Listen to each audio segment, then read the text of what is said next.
Shalom, queridos! Leitura bíblica hoje, dia 15 de março, e o nosso texto está no livro de Êxodo, capítulo 26.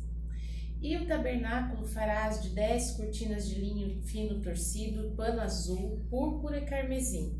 Com querubins as farás de obra esmerada. O comprimento de uma cortina será de 28 côvados e a largura de uma cortina de 4 côvados.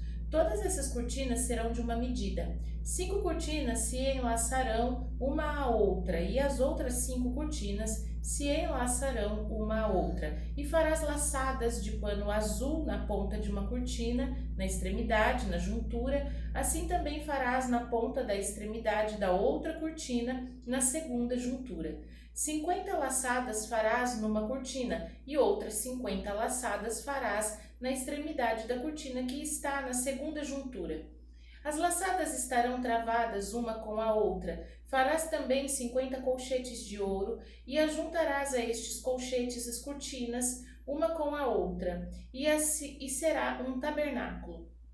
Farás também cortinas de pelos de cabras por tenda sobre o tabernáculo. De 11 cortinas a farás. O comprimento de uma cortina será de 30 côvados e a largura da mesma cortina de 4 côvados. Estas 11 cortinas serão de uma medida, e ajuntarás 5 dessas cortinas por si e as outras 6 cortinas também por si.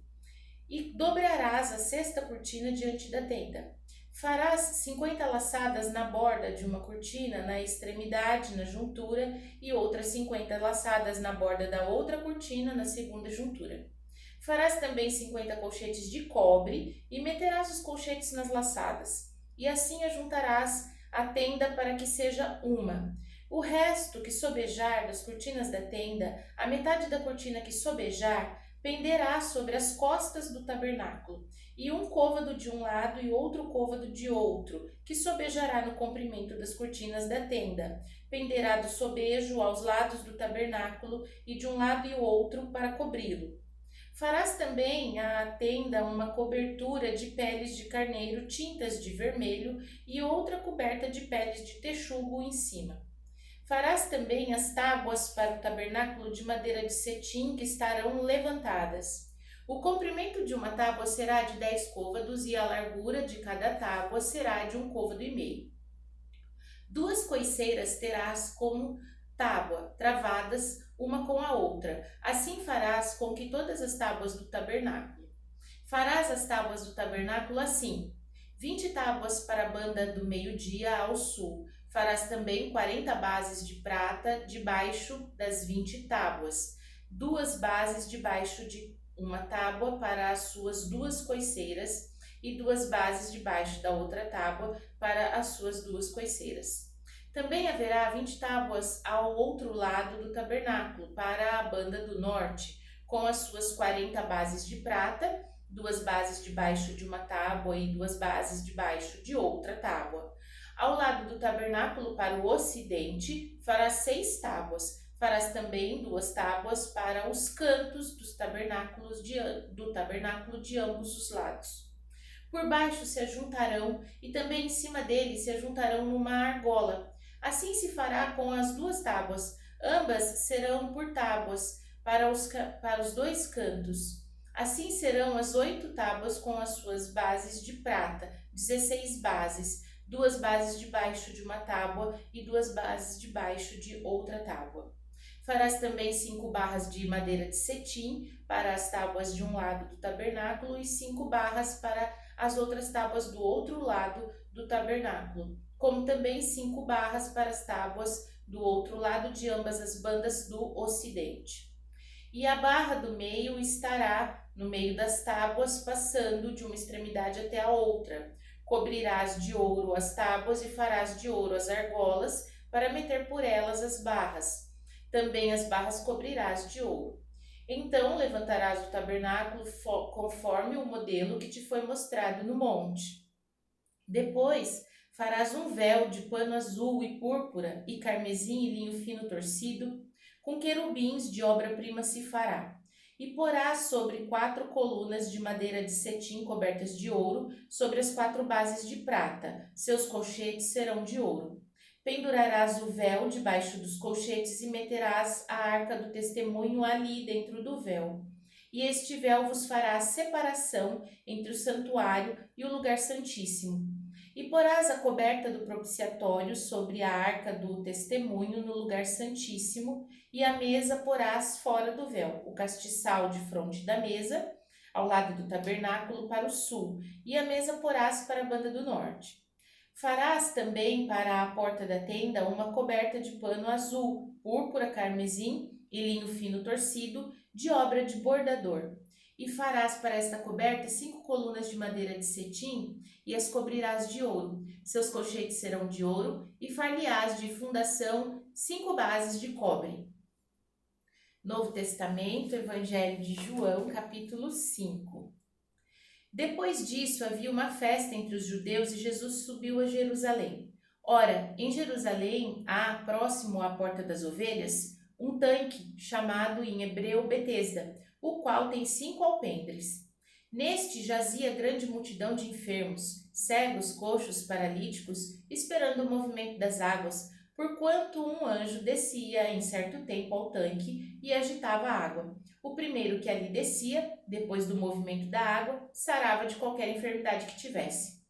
E estava ali um homem que havia 38 anos se achava enfermo. Jesus, vendo este deitado e sabendo que este estava neste estado há muito tempo, disse-lhe: Queres ficar são? O enfermo respondeu: Senhor, não tenho homem algum que me coloque na água quando é agitada, mas, enquanto vou, desce outro antes de mim.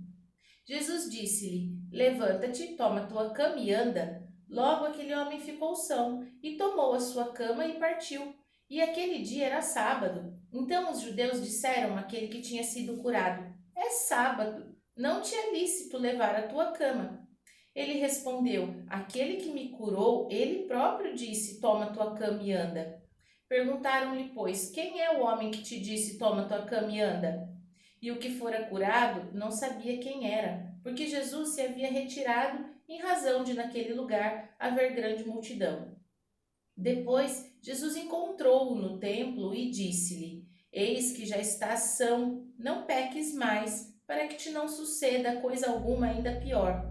E aquele homem foi e anunciou aos judeus que Jesus era o que lhe curara.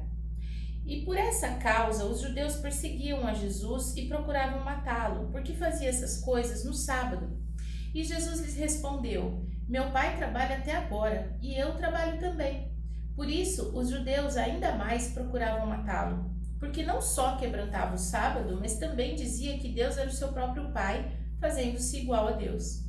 Mas Jesus respondeu e disse-lhes: Na verdade vos digo que o Filho por si mesmo não pode fazer coisa alguma, se não o vir fazer ao Pai, porque tudo quanto ele faz, o Filho faz igualmente. Porque o Pai ama o Filho e mostra-lhe tudo o que faz, e ele lhe mostrará maiores obras do que estas, para que vos maravilheis.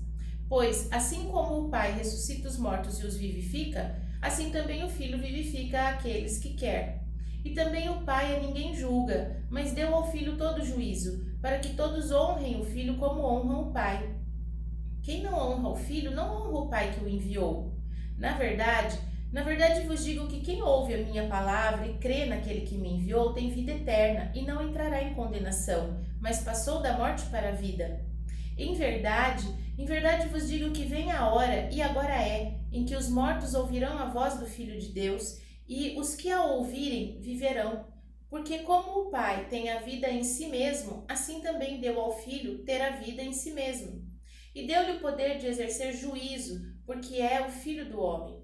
Não vos maravilheis disso, porque vem a hora em que todos os que estão nos sepulcros ouvirão a sua voz, e os que fizeram o bem sairão para a ressurreição da vida, e os que fizeram o mal para a ressurreição da condenação.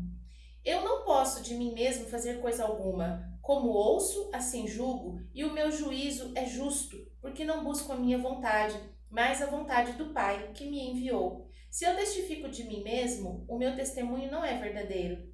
Há outro que testifica de mim, e sei que o testemunho que ele dá de mim é verdadeiro. Vós mandastes a João, e ele deu testemunho da verdade.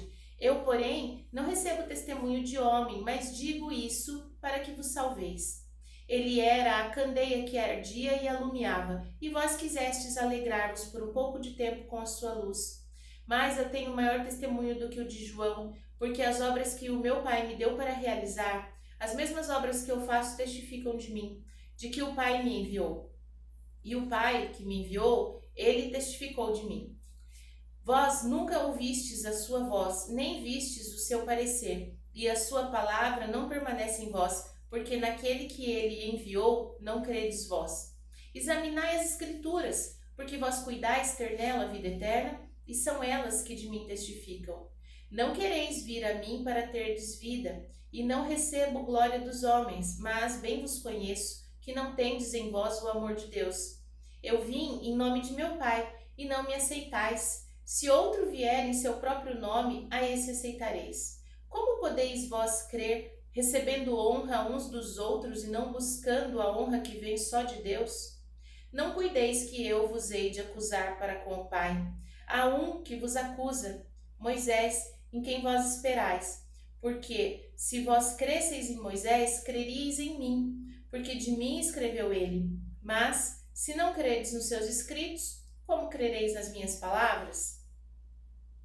Velho Testamento, livro de Provérbios, capítulo 2.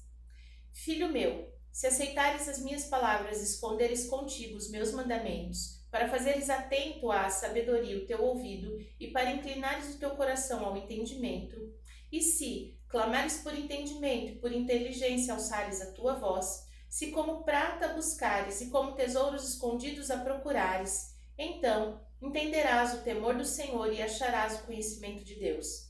Porque o Senhor dá a sabedoria, e da sua boca vem o conhecimento e o entendimento. Ele reserva a verdadeira sabedoria para os retos, escudo é para os que caminham na sinceridade, para que guardes as veredas do juízo e conserve o caminho dos seus santos. Então entenderás justiça e juízo, e equidade e todas as boas veredas. Porquanto sabedoria entrará no teu coração, e o conhecimento será suave à tua alma. O bom siso te guardará, e a inteligência te conservará, para te livrar do caminho mau e do homem que diz coisas perversas, dos que deixam as veredas da retidão para andares por caminhos de trevas, que se alegram de fazer o mal e folgam com as perversidades dos maus, cujas veredas são tortuosas e desviadas nas suas carreiras, para te livrar da mulher estranha e da estrangeira, que lisonjeia com suas palavras, a qual deixa o guia da mocidade e se esquece o conserto do seu Deus. Porque a sua casa se inclina para a morte e as suas veredas para os mortos. Todos os que se dirigem a ela não voltarão e não atinarão com as veredas da vida. Para que andes pelo caminho dos bons e guardes as veredas dos justos, porque os retos habitarão na terra e os sinceros permanecerão nela, mas os ímpios serão arrancados da terra e os aleivosos serão dela exterminados. Amém? Então, nós vimos nosso texto de hoje, em Êxodo 26, que Deus, sendo o Criador de todas as coisas, é também aquele que inspira o modelo de tudo que nós possamos considerar até mesmo como invenção humana. Tudo que pensamos que podem ter sido criado da imaginação do homem não existiria se antes não tivesse sido inspirado por Deus. Ele tem um modelo perfeito de todas as coisas. E em João, capítulo 5, é um texto com tantos conceitos importantes, mas quero destacar aqui que Jesus faz milagres e não importa quanto tempo tenha se passado, não importa se as pessoas estão ou não dispostas a ser compassivas, não importa se você mesmo está disposto a crer ou não, porque Ele tem nele a plenitude, a fonte, o poder de todas as coisas. Então, Jesus tem autoridade para operar o que Ele quiser. Provérbios, no capítulo 2, vemos que sabedoria, bom senso, conhecimento, inteligência, todas essas coisas devem ser buscadas e conservadas no nosso coração para que a vida seja preservada em nós e nos desviemos do mal. Amém? Vamos orar? Pai santo, bendito, maravilhoso, fiel, justo, nós te louvamos e bendizemos neste dia e clamamos ao Senhor, Pai, que possa nos dar em todo o tempo a inspiração e o modelo de todas as coisas que o Senhor quer operar na nossa vida, que nós possamos cumprir à risca aquilo que o Senhor tem ordenado em cada área do nosso viver. E em nome de Jesus, Pai, queremos te louvar porque tens o poder de operar os teus sinais e as tuas maravilhas em coisas que estão presas no nosso passado, em todas as coisas que ainda são cadeias. O Senhor tem poder para libertar, o Senhor tem poder para operar milagres, Pai. E que nós possamos, de fato, encontrar no nosso coração um desejo ardente de buscar e conservar a sabedoria que vem do Senhor. Em nome de Jesus te agradecemos. Amém. Shalom!